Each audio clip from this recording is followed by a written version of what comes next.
Ya ganamos, compañeros. Así es. Ya todo es felicidad. Ya Ahora se sí va a nos acabar. vamos. Se va a acabar la corrupción. Se va a acabar la corrupción. No es tan fácil. ¿Cómo que no? A ver, mira. ¿Nos engañaron? Yo sí creo que estas transformaciones, estos cambios, sobre todo, es decir, son a muy largo plazo. Pues ya Y llevamos 6 años. sí, pero todavía hay brotes hasta de fraude electoral, hombre. Ve el caso de Jalisco, sí. donde de repente pues los resultados para gobernador no coinciden con los resultados Llevaban para... boletas en bolsas de basura. llevaban boletas en bolsas de basura. Los ¿Qué es 80s. eso? Pues sí, se supone que se robaron miles y miles de actas solo de la elección de gobernador. Resulta que la presidenta del Tribunal Electoral de Jalisco es pariente hasta de Alfaro, ¿no? Es decir, no está El tan Fidel fácil. siempre ve el negrito en el Ve el color. caso de la Cuauhtémoc, donde tú, bueno, es decir, todo no está tan fácil. Ve el caso, por ejemplo, de César Duarte en Chihuahua, que lo soltaron. Es cierto. Entonces sí se necesita todavía hacer un esfuerzo muy importante para combatir la corrupción. Y ¿Quién va a hacer eso? pues en el gabinete de Claudia Sheinbaum yo creo que habían invitado a alguien. En las Gabinetes gabinetas de la asamblea. Bueno, en el previo, en el... Sí, sí, sí, sí. Bueno, y de hecho lo invitamos para aquí. Mira, aquí está. ¿Quién es? Ni más ni menos que Javier Corral. Hola, Rafael. Maestrísimo. Qué gusto. Bienvenido. Rafael, Qué gusto. el gusto es mío. Hernández, hace mucho que no nos vemos. Adelante, adelante, bienvenido. Gracias, muchas gracias. ¿Cómo estás? Oye, Coco, Por primera vez. un panista. ¿Qué hace un panista en el equipo de la Claudia 4T? Sheinbaum. Sí, con muchas ganas. ¿Sí? Sí, ¿Cómo claro. viste los resultados? ¿A ti también te sorprendió? Bueno, realmente yo esperaba una holgada diferencia, pero no de este tamaño, la verdad no. Sin embargo, pues ahí está el gran reto y la gran responsabilidad que tiene Claudia Sheinbaum frente a un apoyo de esa dimensión y la responsabilidad del movimiento, ¿no? Sí, tremenda. O sea, es una legitimidad a prueba de balas. Y yo creo que es un tremendo golpe de realidad para todos aquellos que estuvieron pronosticando no solamente una elección cerrada, anticipaban el litigio de la nulidad. Sí. No, anticipan incluso el triunfo de Bueno, estaba ahí la con derecha una en sola. varios estados Sí, claro. y No, la presidencial. La lo presidencial, dijeron hablando. en la noche. Y todavía ya cuando estaba el recuento, cuando ya se estaban, cuando ya se sabían cuáles eran las tendencias, todavía salieron a anunciarse triunfadores. Eso a mí sí me sorprendió muchísimo. Pues yo creo que lo que más, además del gran triunfo, el campanazo en el sureste mexicano es Yucatán. Sí, claro. Sí. El único estado que faltaba de lo que conocemos como la zona del sureste mexicano. Además, el Guacho Díaz tiene una diferencia muy importante y se consolida todo el sureste para la 4T. Así es. Sí, o sea, Yucatán es el verdadero campanazo y yo creo que es el que le duele. Pero también hay un avance muy grande en el norte. Bueno, Porque sin duda. el sureste siempre ha sido, bueno, sí, claro, la sorpresa de Yucatán, pero de alguna manera, pues siempre ha sido obradorista de alguna manera. Pero el norte, Ajá. sí hubo El un avance norte muy y el grande. dato de la clase media, media y media alta, claro. votando por Claudia Sheinbaum. Y el enorme fracaso del sistema de partidos neoliberal, porque eso ya se cayó. Y ahí hay un problema muy serio. Y lo que a mí más me llama la atención es que todo este sector parece no entender lo que pasó. ¿No? Siguen anclados en lógicas Parece que no absurdas quieren ni siquiera y, entender. y están culpando a la gente de que les fue mal. Y pues sí, ¿no? En eso tienen un poquito de razón. Insultándolo. Pero están insultando a la gente, eso me es parece lo más increíble. horrible. Sí. Y lo que llama la atención es todavía lo que pesa la vieja cultura política en nuestro Sí, claro, país. claro. Y estamos viendo que efectivamente todavía pesa muchísimo en nuestro país el fraude electoral. Estamos viendo lo que está ocurriendo en Jalisco, lo que está ocurriendo en la Cuauhtémoc. Pesa todavía la impunidad. Estamos viendo el caso de César Duarte en barbaridad. Chihuahua, que es increíble. Un escándalo. Qué Y ahorita bueno, vamos a hablar ¿qué de tan eso. importante sería o va a ser pues realmente seguir combatiendo la corrupción en este sexenio? Por supuesto, yo creo que uno de los compromisos de Claudia Sheinbaum, que ha sido un compromiso muy interesante, porque recogió todo un plan integral en dos grandes componentes, en de avanzar en la parte preventiva para reducir los riesgos de la corrupción, pero también en una estrategia de sanción y cero impunidad. En realidad lo que hicimos en los diálogos por la transformación, Rafael, que convocamos a distintos actores, organizaciones, instituciones académicas, a retroalimentarnos y a conformar, integrar una propuesta en esta materia fue complementar un poco el trabajo que ustedes habían hecho de entrada en el Instituto de Formación Política para comprometer una continuación del combate a la corrupción. Yo creo que lo que hizo, por ejemplo, el presidente López Obrador en este tema es realmente histórico. Él terminó por dinamitar esa figura broker, que era el presidente de la República, para fraguar los negocios entre la política y la clase empresarial o económica, ¿no? La política de combate a la evasión y la ilusión fiscal le dio al presidente López Obrador una reforma fiscal sin hacerla. Sí. Estamos hablando de más de 1.800.000 millones de pesos solo por el programa de regulación de grandes contribuyentes. O sea, solo se metió en el tema de la corrupción de ingresos o de los no ingresos y consiguió 1.800.000 millones de pesos. Eso es el nivel del boquete que administraba el presidente de la República históricamente en México.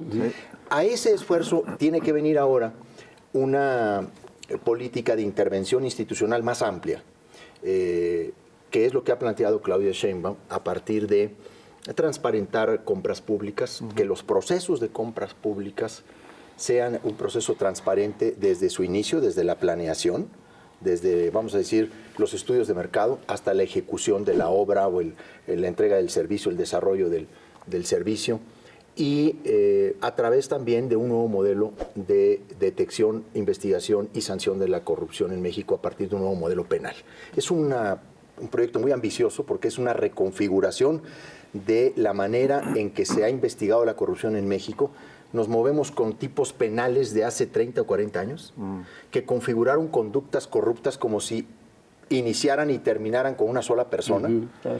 Hoy la corrupción actúa en redes, hace uso de mecanismos de inteligencia financiera y de herramientas tecnológicas muy sofisticadas, tiene vínculos transnacionales, y acá seguimos con 13 delitos de corrupción que parten de conductas totalmente individuales desde hace muchos años.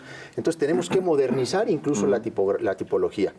Pero todo lo que hagamos en materia de combate a la corrupción, incluso ese plan que es un plan integral que desde hace mucho tiempo no se presentaba en México, no será factible sin una reforma que es sine qua non, una reforma que es fundamental para que esto funcione, que es la reforma del Poder Judicial. Más allá de cómo se elijan los ministros y cómo termine esta discusión de si se mandan a votación o no. Que como que se ha subrayado en ese aspecto, pero es mucho más. Como que ahí se detuvo la discusión, es que van a ser electos por voto popular los ministros. No es uno de los elementos, no. El componente fundamental es cómo vamos a combatir la corrupción en el Poder Judicial, que es uno de los poderes más, vamos a decir, ahora sí que... Desacreditados, digamos. Desacreditados, muy de manera amable. Sí, claro.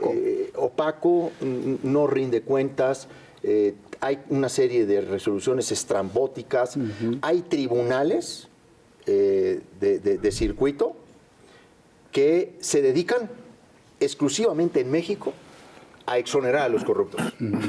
Puedo decir, sí, claro, el primer tribunal en materia penal y administrativa del 17º Circuito del Poder Judicial de la Federación tiene una especialidad en México: exonera a los corruptos. No me digas. Claro, les quita todo tipo de y ya medidas. tienen los caminitos totalmente hechos, los caminitos jurídicos porque totalmente además vienen nombrados por esta colusión de negocios y política en México que operó desde el Congreso para llevar a magistrados, a jueces e incluso a ministros, ¿no? Entonces, el plan anticorrupción tiene un componente muy importante, o dos componentes, que es prevención y sanción, pero la gran reforma del Poder Judicial. Y yo creo que esa reforma hay que desestigmatizarla, ¿no? De la parte de cómo se eligen a los ministros, porque lo más importante es lo sustantivo. ¿Cómo vamos a renovar el sistema disciplinario en la Corte? ¿Cómo vamos a hacer que los jueces y los magistrados rindan cuentas cuando cometen estos actos de corrupción? ¿Cómo transparentar las decisiones del Poder Judicial? ¿Cómo darle seguimiento a los asuntos que se turnan en el Poder Judicial? Ahí está, por ejemplo, una de las grandes reformas, ¿no? Porque a quien le turnes el asunto, sabes cómo va a terminar. Y en esa discrecionalidad es donde también hay que meternos, ¿no? Entonces, son muchos los aspectos del Poder Judicial. Ahorita se está satanizando la reforma solo por uno de sus componentes. No hay que permitir que se satanice. Pero de nada serviría esta modernización de los métodos para localizar y castigar a los corruptos si no se hace esta reforma en el Poder Judicial. Esta reforma del Poder Judicial es una reforma muy importante porque la impunidad es lo que prohija la corrupción. O sea, el hecho de que las mejores investigaciones terminen en nada, no solamente desalienta, genera un desánimo social, rompe la vinculación de la sociedad con el gobierno. Y hemos tenido casos de enorme operación de corrupción en el Poder Judicial frente a la corrupción en México. No todo es el Ministerio Público. Por supuesto, hay que decirlo con toda claridad, es muy importante el fortalecimiento de las fiscalías. Exacto. Tanto de la Fiscalía General de la República como de las fiscalías estatales. No solamente de las de anticorrupción, de las generales. Y nosotros estamos proponiendo en este nuevo modelo penal de combate a la corrupción que nos pidió la doctora y que además quedó verdaderamente conformado, pues con voces muy expertas, de gente muy preparada, con mucha experiencia, operadores, tanto de la Procuración como de la Administración e impartición de justicia. Ahí hay una propuesta de fortalecimiento de las fiscalías, incluso de la Fiscalía Especializada en materia de combate a la corrupción, de la federal, con relación a la Fiscalía General de la República, y luego al interior de la Administración Pública Federal, en lo que es la Administración Central, la creación de una Agencia Federal Anticorrupción como una desagregación de la Secretaría de la Función Pública, que hoy tiene en su seno dos funciones, prevenir y al mismo tiempo sancionar. Y hacen una o la otra o ninguna. Vamos a separar las sanciones en materia de responsabilidades administrativas para dárselas a un organismo especializado con toda la operatividad, funcionalidad, procedimientos, criterios, bases, etcétera, y que la Secretaría de Función Pública se encargue de compras y contrataciones y mejorar el desempeño y mejorar la administración pública, y ya esta área que se encargue de armar muy buenas carpetas para entregárselas o al Tribunal Federal de Justicia Administrativa o a la Fiscalía Especializada en materia de combate a la corrupción. ¿Independiente de la Secretaría? Como un órgano, puede ser un órgano desconcentrado de la Secretaría. Mira, habíamos propuesto que esta agencia dependiera directamente de la Presidenta de la República. A Claudia esa idea no le gusta mucho porque dice, a ver, van a pensar o van a creer que este va a ser un instrumento que yo tenga para sancionar o para castigar a discreción. A discreción. Entonces, el ¿Nos vas a modelo de castigar tú órgano ahorita? desconcentrado, no está mal, ¿verdad? Lo que sí está mal es que los tengo que cortar tantito porque vamos a un corte comercial, mi perfecto. querido Javier, no sin antes ver una animación de la jornada. Ah, una animación que Sí, hicimos que hicieron con Luz Soriano, exactamente. Para la jornada, que queda muy bien. Bonita con lo que por pasó este tema. estos días. Venga, ahorita regresamos.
Oigan, pues lo que acabamos de ver es un bonito trabajo que hicimos de King Kong con unos amigos ciudadanos y ciudadanas. ¿Tú eras King Kong? Yo era King Kong, y no, ¿y qué hubiera pasado si hubiera ganado Tahuada en esta ciudad? Eso hubiera pasado. King Kong se hubiera caído del edificio. Y seguimos platicando con Javier Corral y estamos viendo que publicaste unos tweets quejándote de lo que está pasando en Chihuahua, que liberaron a César Duarte, que de por sí ya estaba no estaba tan preso. Denuncias que tenía como una cárcel, una jaula de oro, ¿no? ¿Y qué está pasando? A ver, platícanos. Pues lo que está sucediendo, lo que estamos viendo es uno de los actos de cinismo político más graves, más delicados, más descarados pues, de los últimos tiempos. Se esperaron a que pasaran las elecciones en Chihuahua del 2 de junio, en donde no solamente se elegía presidenta, senadores y diputados federales, sino también se renovaba el Congreso del Estado, presidencias municipales, y se esperaron para cumplirle una deuda que la actual gobernadora María Eugenia Campos tiene con quien fue su antiguo jefe, César Duarte Jaques. Lo habían protegido durante todo este tiempo, muy bien dicho, era un arraigo de lujo prácticamente. Se decía presuntamente que en el Cerezo, dentro del Cerezo, pero en condiciones muy cómodas, desde incluso el gobernador operaba, tenía teléfono, computadora, oficina, recibía ahí a exfuncionarios públicos, periodistas, etcétera. Y ahora le han modificado la medida cautelar de prisión preventiva y lo han mandado a su casa a enfrentar el proceso que lleva en Chihuahua por virtud de una orden de aprehensión que fue autorizada en Estados Unidos en el juicio de extradición. Es un caso verdaderamente vergonzoso como se ha realizado porque ha sido una componenda totalmente planeada. Hablando de corrupción judicial, aquí hay la concurrencia de una operación de corrupción judicial y una componenda política. Incluso actúa una jueza federal del segundo juzgado de distrito con sede en Chihuahua, con otra juzgadora en funciones de magistrada, una secretaria en funciones de magistrada, que la pusieron ahí porque falleció uno de los magistrados estatales, y otra jueza de control que la gobernadora ha usado como jueza de consigna en otros asuntos, Hortensia García Rodríguez, la misma jueza que ordenó la detención del exfiscal anticorrupción Francisco González Arredondo, la que lo vinculó a proceso, al exfiscal que no solo llevó el juicio de César Duarte y que logró pues a generar toda esta investigación que se conoce como la Operación Justicia para Chihuahua, sino que también imputó y fue vinculada a proceso la actual gobernadora porque era parte de la nómina secreta de César Duarte. Entonces, había desde siempre la idea de que Maru Campos no solo lo protegía, sino que terminaría liberándolo. Y así ha sucedido, y lo han hecho después de las elecciones, obviamente para evitar pagar la factura ante la sociedad. Es una burla la que le hicieron a la gente. Igual no le sirvió de nada. A ver, exactamente, es una burla lo que le hicieron a la gente. Claudia ganó en Chihuahua, a Hernández, por casi 60 puntos en Chihuahua. Se ganaron las 2 senadurías federales, se ganaron 5 de 9 diputaciones federales y todavía hay un distrito muy peleado en donde se puede advertir que podrían ser 6 de 9. A ver, eso también es otro campanazo. Bueno, les hubiera ido peor si se hubieran desenmascarado y descarado antes de la elección. Lo hicieron ahora mediante una treta judicial, una operación absolutamente planeada, al decir que Duarte se le ha vencido el plazo constitucional de que nadie puede estar en prisión preventiva más de 2 años. Esto está totalmente superado por criterios de la Corte, porque cuando la dilación de una prisión está a cargo de la defensa, ese periodo puede ser totalmente superable, incluso prorrogable, porque Duarte estuvo 2 años en Miami detenido porque resistió 2 años con unos despachos, yo creo que de los más caros. Uno de ellos, el que defendió a Noriega. A ver, esos despachos, cuestan. Rafael, cuestan. A ver, entonces estuvo resistiendo allá y estuvo resistiendo acá. Entonces no puede ser considerado de que el tiempo transcurrió porque el Ministerio Público y los jueces no actuaron. Pues porque tuvo la defensa una serie de medidas dilatorias y finalmente está ahora en su casa. Que entonces fue plan con maña, ¿no? Siempre ha sido, fue planeado totalmente. A ver, la jueza ordena el 4 al director del Cerezo que César Duarte ha terminado la prisión preventiva y que como está en el hospital, porque lo sacaron el domingo a una intervención quirúrgica al hospital, tuvo muchas salidas al hospital. Lo sacaron el domingo a las 6 de la tarde.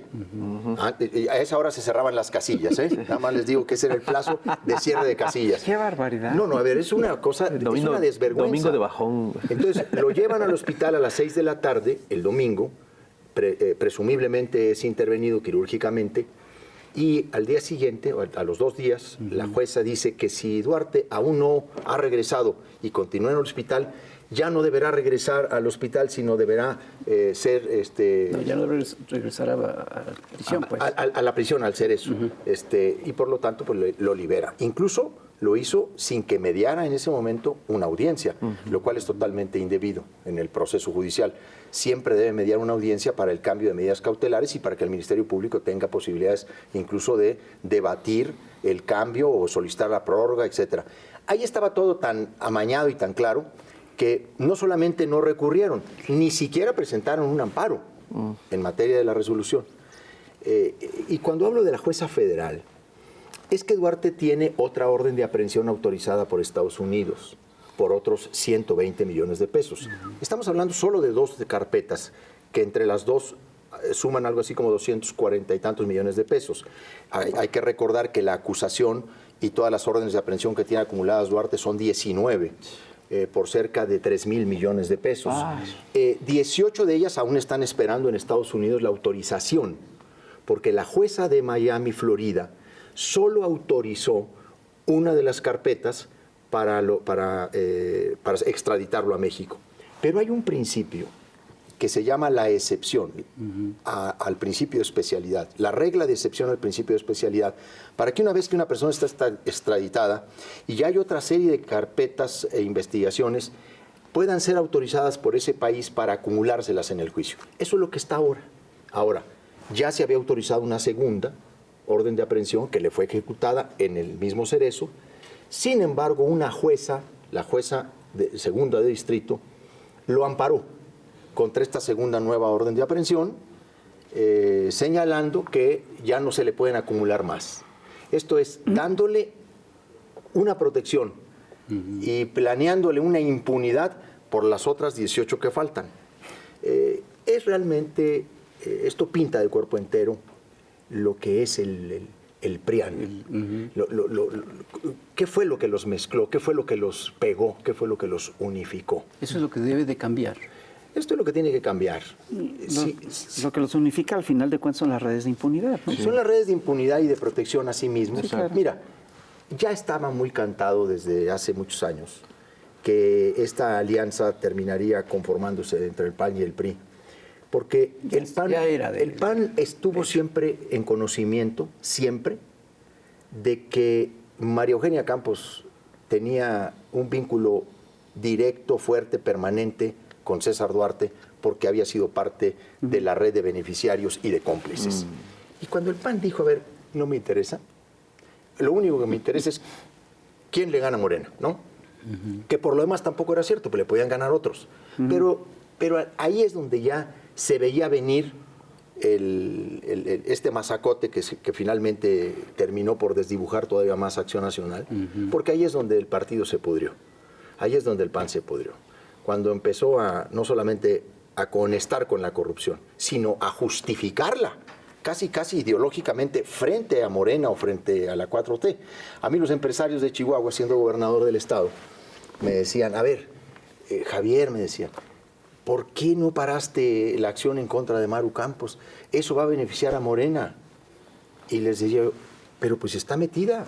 Sí, sabemos, me dice que está metida. Sabemos que agarró el dinero de Duarte. Pero es la única que le puede ganar a López Obrador. Pero es nuestra. Pero es nuestra, ¿verdad? Y es la única que le puede ganar a López Obrador. Y le decía yo, bueno, ¿y después de eso qué? ¿Se van a volver a quedar con la corrupción? Pues se volvieron a quedar con Duarte. Esa es la tragedia de lo que pasó. Pero dices que ahí se pudrió. Nosotros tenemos otros datos. Más anteriores. Tenemos otra impresión. Sí. Bueno, déjame decirte que el tema de la corrupción para mí y la alianza con el PRI fue lo que en mi caso, por ejemplo, terminó por definir mi separación con Acción Nacional después de muchas décadas, ¿no? Yo llegué desde muy joven al PAN, en las luchas contra el fraude electoral en los 80s, ¿no? Claro. Pues yo soy hijo de la resistencia civil en Chihuahua contra el fraude electoral que llevó a Fernando Baeza a la gubernatura de Chihuahua en el 86. Ustedes se acuerdan de eso. Sí, claro. Seguimos aquí en Chamoco TV, ahora por YouTube, y estamos platicando con Javier Corral. Javier, tú has sido panista, fuiste panista durante muchos años. De hecho, buscaste la presidencia del PAN. Sí, convoqué a la rebelión de las bases. Frente a Ricardo Anaya. Sí, si no frente a mal Ricardo recuerdo. Anaya. ¿Qué pasa? ¿Por qué decidiste dejar el PAN? ¿Qué encontraste que dijiste, no, yo ya no quepo aquí, o qué pasó? Fíjate que realmente ya, Y además irte a la izquierda o acercarte a la izquierda de alguna manera. desde siempre y desde el PAN, yo me acerqué en mi trabajo legislativo y político a la izquierda en México, desde siempre. Yo trabajé mucho con los grupos de izquierda en las cámaras, particularmente cuando existía el PRD, porque dicen que acaba de Pasar a mejor desaparecer, vida. Ya pero tenía yo creo que el rato. PRD ya había desaparecido hace mucho tiempo. De hecho, a mí me acusaban dentro del PAN de ser el panista más perredista. Y varias veces me entregaban en los brazos de Andrés Manuel López Obrador. No hubo pocas ocasiones en que desde la tribuna del Consejo Nacional algunos compañeros me decían, bueno, pues si Corral se quiere ir con López Obrador, que se vaya, ¿no? Sobre todo cuando yo platicaba o peleé varios temas como la ley Televisa, claro. algunos de esos temas. Ahora, el deterioro del PAN en la última década es brutal. Efectivamente, ha tenido estas etapas de extremo ideológico que muy bien planteó Rafael. Yo creo que la mejor época del PAN, al menos la que a mí me ilusionaba muchísimo, es la época de los 70s con González Morfín, con Adolfo Crisle Ibarrola. Hubo un documento programático en el PAN que se denominó Cambio Democrático de Estructuras. Y en donde se planteaba que entre revolución y evolución se inclinaba claramente por una revolución de las conciencias, postulando el humanismo político. A ver, el PAN tuvo durante mucho tiempo la consigna de pelear por el bien común. ¿Así es? Sí, claro. Entonces, de todas esas épocas, sin embargo, yo sí vi un deterioro cada vez mayor en términos de la ética del partido. A mí me tocó, como senador de la República, ver el proceso de cómo se negoció la reforma energética de Peña Nieto. Nadie me lo cuenta. Yo esa reforma la voté totalmente en contra en lo constitucional y en lo legal. En lo constitucional fuimos solamente 2 senadores, Rufo y yo. Y luego ya en la legal, Rufo ya votó a favor y yo me mantuve O sea, tú fuiste el único panista que votó en contra. de toda la legislación secundaria en materia energética, de toda. Porque vi el proceso de cómo se consiguieron los votos. Es una reforma que se compró en el Tal Congreso. cual. Se compró. Porque en el Congreso los coordinados parlamentarios no necesitan ser muy duchos, ¿no? No necesitan ser muy hábiles. Solo con que tengan un buen presupuesto sacan Claro. la reforma, ¿no? Claro. Así se operaba. Bueno, yo renuncié al PAN tras ver la imposibilidad de la recuperación del PAN. O sea, yo perdí la esperanza que hoy todavía mantienen quizá muchos compañeros, a quienes respeto, que crean que pueden recuperar al PAN en su esencia original. Yo digo, eso está perdido. Ahí ya no hay nada que hacer. La dirigencia del PAN, lo primero que hizo, antes que salir a cualquier cosa, fue determinar que el presidente del partido encabezaba el lugar número 1 en la lista nacional del Senado. Eso es lo que hicieron los presidentes del PAN, del PRI y del PRD. Antes de salir a la competencia, a la batalla por México y a rescatar la democracia y todo, dijeron, nada más nosotros nos ponemos en el primer lugar cada uno de las listas nacionales. A Chucho Zambrano no se le va a hacer. Bueno, ¿y qué mensaje mandaron cuando ellos fueron los que se colocaron Pues sí. en el primer lugar y que vieron por ellos mismos? Eso. El deterioro del partido, que ya no había nada que hacer. Ellos mismos le mandaron al conjunto de la militancia decir, aquí ya no hay esperanza. Entonces y luego ya lo que detonó fue cuando el PAN vota en diciembre del 2020 la coalición con el PRI.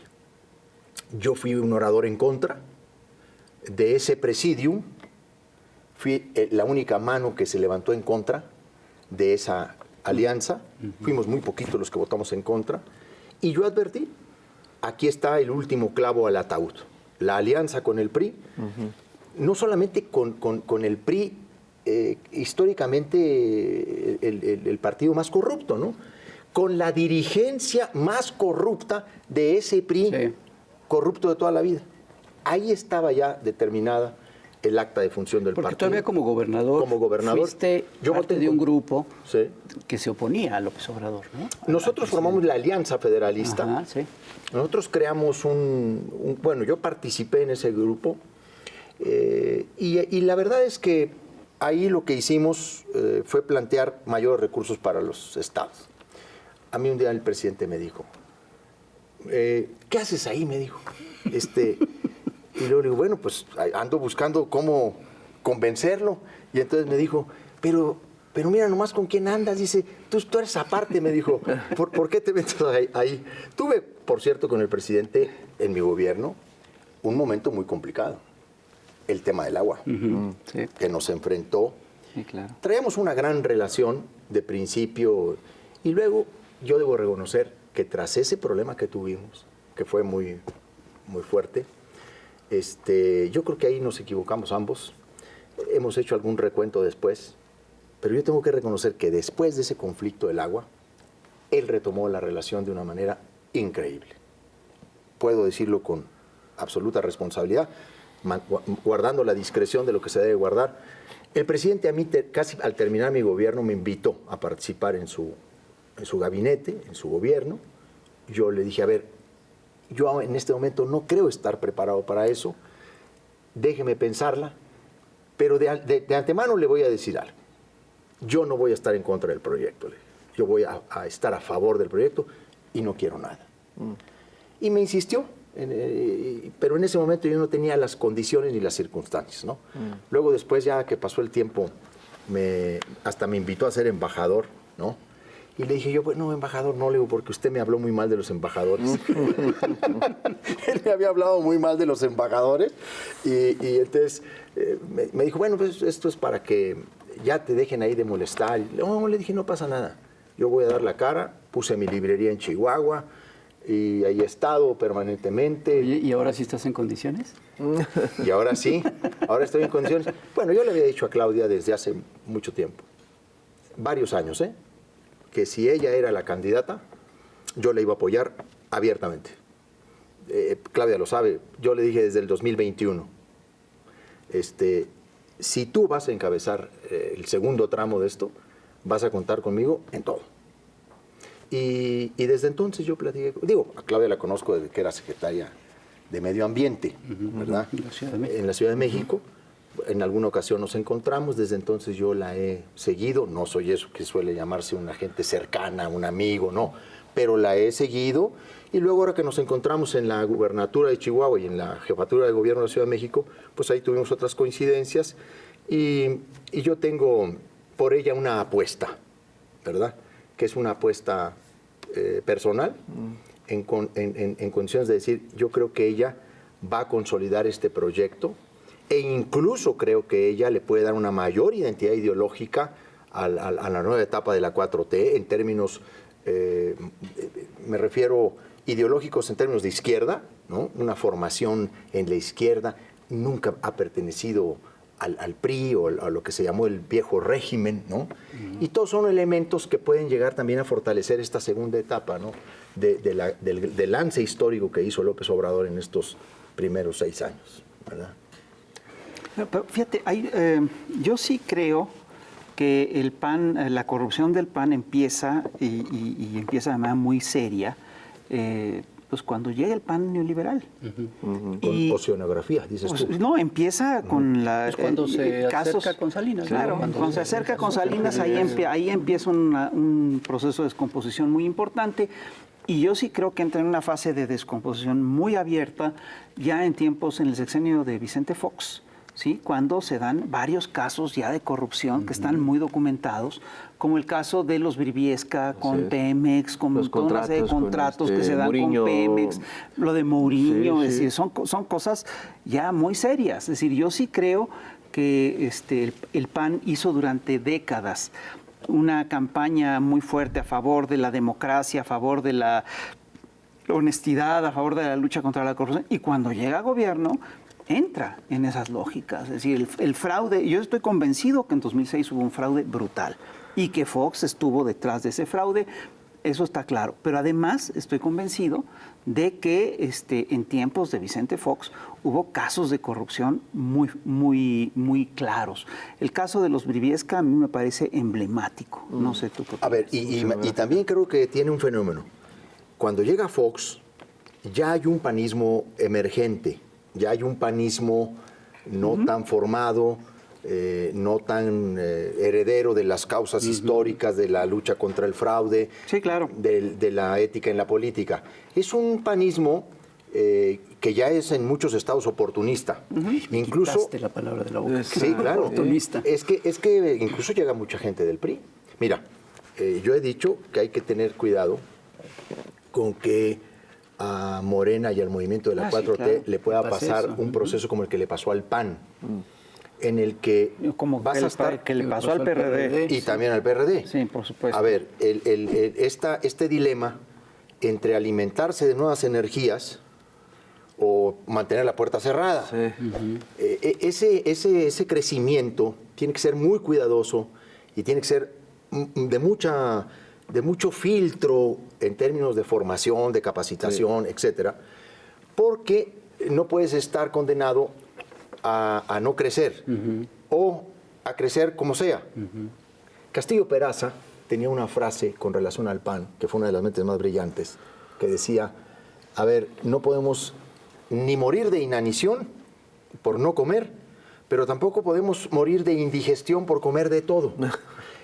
Al PAN con Fox le llega de todo y empiezan los primeros casos de corrupción, por supuesto los que tú has mencionado, que estaban permanentemente en la discusión, pero lo más delicado es, a mí me tocó observar y escuchar una gran discusión en el Comité Ejecutivo Nacional del PAN, cuando empezaron los primeros asuntos que se llevaron al Comité Nacional de casos de corrupción en el Estado de México, donde se construía ya una alianza entre el PAN y el PRI, muy raro, porque en el Estado de México no solamente han sido corruptos, sino corruptores. Han sido de una formación y de una contaminación tremenda.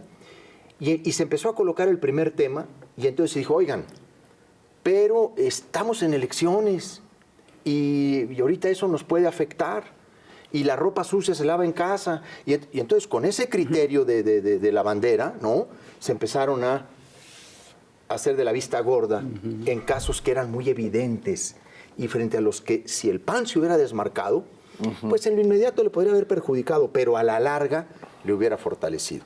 Yo sí creo que la connivencia de los dirigentes del PAN con la corrupción es lo que ha deteriorado y desdibujado mucho a esa institución, que fue una gran institución en términos de la conciencia democrática de Taboada no vas a hablar en esta mesa, no vas a hablar de Ricardo Anaya, no vas a hablar del cártel inmobiliario, de Goldrich, no se puede. La lista es larga. Es enorme, enorme. Pero ¿qué creen? Ya les tengo la mala estamos noticia. yendo. Nos estamos yendo, Para mi querido. despedirnos, ¿qué avisoras en el corto plazo? Yo creo que viene una etapa muy importante para la vida del país. Claudia ha ganado de una manera contundente. Esa contundencia es también una enorme responsabilidad y genera la conciencia de hacer las cosas con mucho cuidado. No hay que alebrestar de más, ¿no?, el ambiente. Yo creo que la etapa de López Obrador está cumplida. Él lo hizo y creo que es la forma en la que él estaba llamado a trabajar.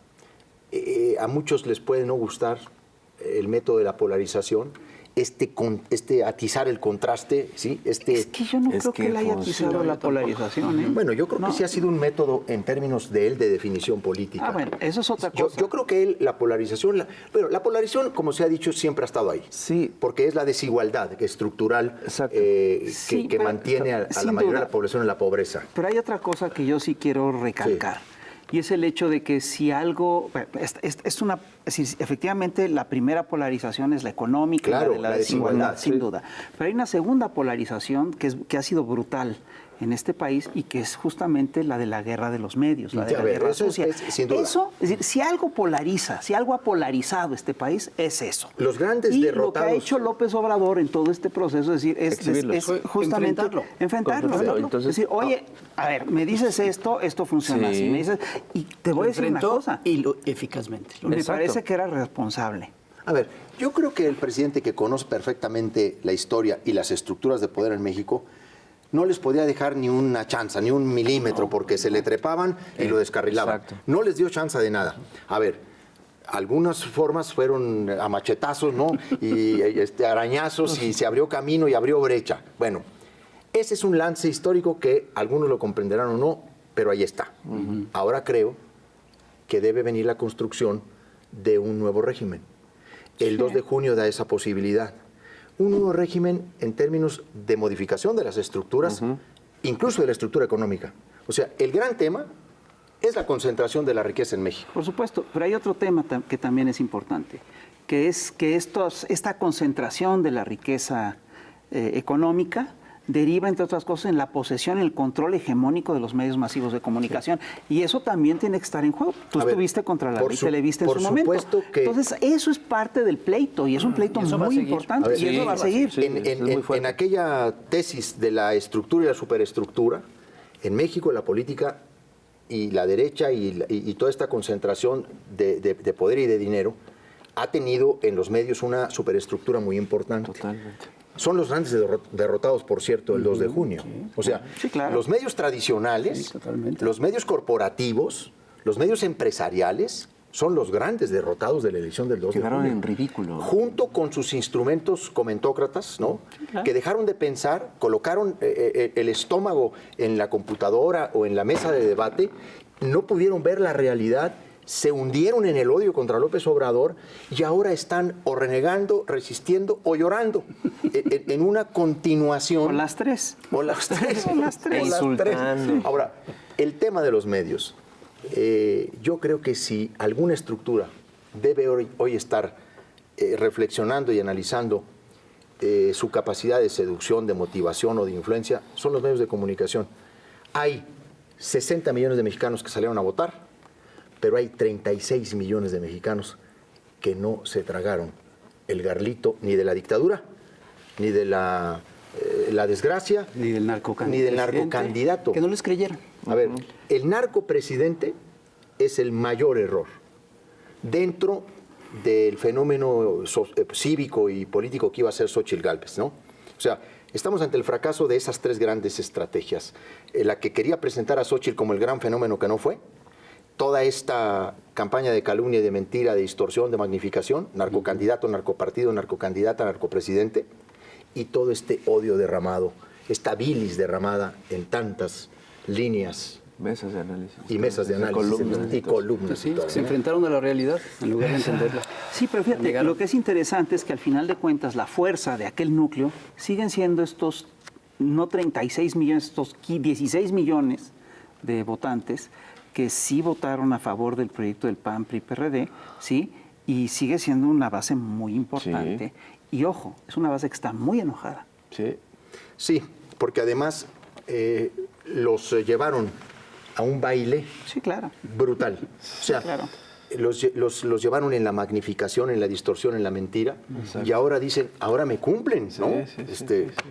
Y esa irritación puede ser incluso peligrosa. Un frente de resistencia más delicado de lo que hemos vivido en esta primera etapa. Así es. Porque esa frustración, si no encuentra un remedio o una resignación, se puede trocar en una posición violenta, iracunda. Exacto. Esperemos que no. Esperemos que no. Señoras y señores, ojalá que no.